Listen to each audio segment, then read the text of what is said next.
एवढं आम्हाला लाईनच चेंज करून पाहिजे भाऊ. काय लाईनच चेंज करून पाहिजे भाऊ. ते गाडीचं साईनाथ वसत आहे ना, लाईन दुसरी 20/7 टाकली तर बरं होईल. मी बोलतो ते मनोजला. चालतं. हो हो.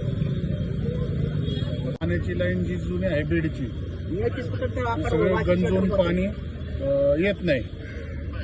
तर मग आपल्याला नवीन पाईपलाईन टाकायचं 20/7.